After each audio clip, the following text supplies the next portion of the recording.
Randy Orton's booking as a good guy. This is an interesting topic. Just like Daddy brought this up. This is a response to him. I hope you enjoy this shit, bro. This is gonna be a pain in my ass. Yeah, but this is gonna be fun. I really want to do this, so here you go.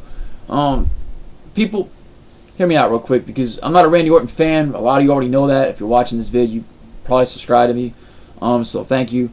You already know I hate Randy Orton, so my thoughts haven't changed about him. People are just like, you know. He still is the love child of RoboCop and Terminator. That has not fucking changed. He's the fucking Robinator, okay? It has not changed. Fucking stupid fuck. Alright. This is what I would do. Alright, on some real shit. The first thing I would do is I would reamp his character because there's a problem. The Viper gimmick has gone stale. Granted, it's still over with the majority of the crowd that likes Randy Orton. Fine. It's over with the 40%ers. Woo! Let's get over with some other people that don't like Randy Orton or just don't give a fuck about him in general because it would help his character. But the reason they don't give a fuck about his character is because he sucks in the ring and he doesn't fit his character. He's a horrible face. But considering you want me to keep him a face, this is what I would do. I would have it to where he finds out he's really schizophrenic. He goes crazy on the show, ends up trying to kill everybody, and ends up getting locked up in an asylum. Cuts promos every other week or some shit, you know. Him talking and his voice is in the head and he's all locked up in the the rubber wall chamber like in straight jacket. What's going on? Oh hey, how you doing? Oh, I'm doing good. How are you? Oh, what do you want me to do? Oh yeah, like have him make his character where he really does hear a voice in his head and make him cut promos with himself. And I think that can be like part of his character in a way because if he hears voices in his head, why doesn't he talk to himself? They got R-Truth doing it. Why not? I'm just saying. Let him come out of there because he breaks out of that shit and still a crazy fool. And the insane asylum was even afraid to even try to find him because he's such a fucking nutcase. Comes back on the show and he comes back as a complete lunatic. And the crowd is still over him because he's so insane. Like, they love it. Because it's fresh and people are going to dig it. It's going to be so hard because he can still be the Viper. But he'll come out being this crazy, schizophrenic, promo-cutting machine because he'll have had so much mic time preparing all these promos that will actually have a chance to become somebody on the mic because they never give it to him to begin with. They have no faith in him on the mic. They have to give him a fucking chance. If you give him time, instead of, showboating with somebody else over him so he sounds like, okay, because he has to say nothing other than, I am Randy Orton. Okay? That's not helping him. That's hurting him. Alright? That needs to be brought out. He needs promo skills to be brought out so he doesn't sound like a fucking robotic fuck. That's number one. Okay, number two thing I would do. After he comes out of the insane asylum and he's cutting his ill promos, during the time when he was in the asylum, he was actually training and perfecting his wrestling skills. When he comes out, he's doing an awesome set. He's doing an awesome move set, new moves. He's got all kinds of shit. No longer the 4 moves of doom. I'm actually gonna have him go out there and work. That's the next thing I would do. Is if you want him to be viable, he has to work. So I would make him work. Number 3, what I would do to this man, I would have him lose matches because maybe he hears the voices too much in his head. It confuses him in the match. He ends up losing, or for whatever reason, he ends up losing matches.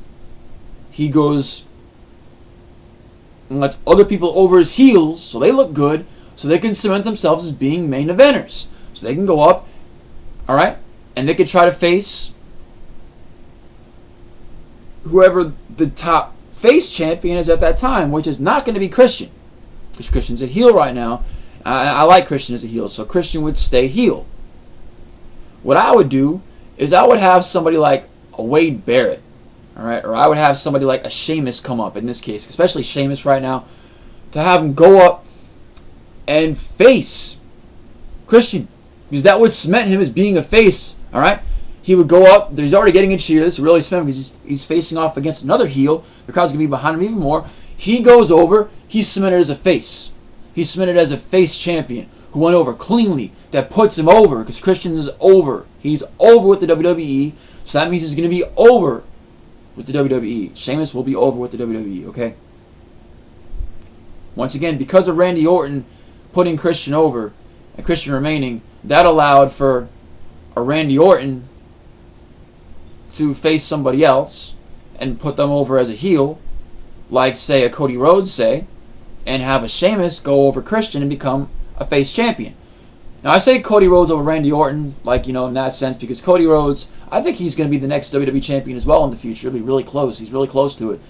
I think if they keep him with DiBiase, I think that, well, what I would do really is I would keep him with DiBiase, and I would have him, like, have his little, like, stable right there or whatnot, and have him, you know, be the heel that always, you know, loses or always wins because DiBiase helps out outside interference.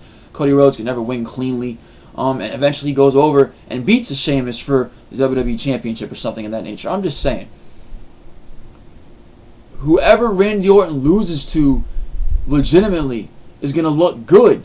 And that person is going to be over as a heel. And that's what Randy Orton needs to do, is establish new stars. And that's what I would do with him over this whole thing I'm trying to speak about. Is establish him as being still a face and a top face for the company, but not necessarily meaning he has to be the WWE Champion.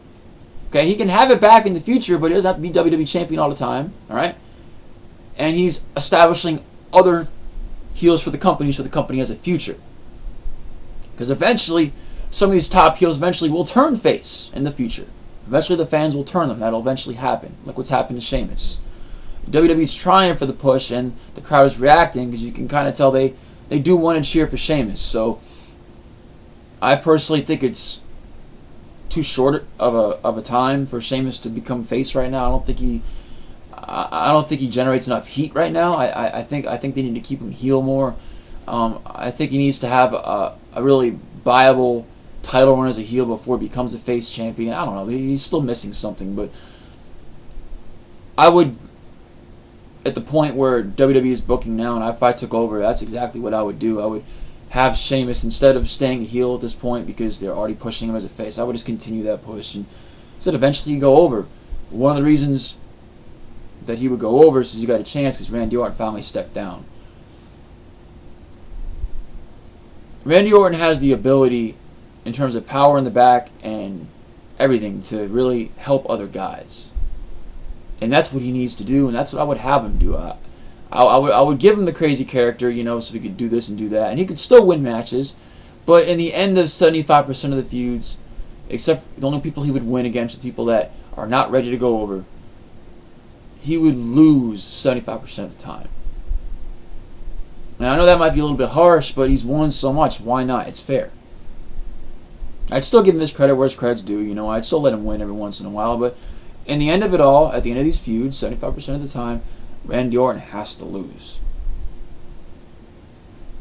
I would be looking out, in this case, for the company's well-being in the future. Because how long is Randy Orton going to be around? Or yeah, how long are people going to like Randy Orton before they get old enough and realize that he sucks? Got to fix that. That's what I would do. That's my response. Like that, you know what it is. This is your boy Lou Wrestling 2-1-1. I'm a complete nutcase, probably. Whatever. My insane asylum thing. I don't care. You know what it is. Have a nice day! Just fucking with you. You know what it is. Peace.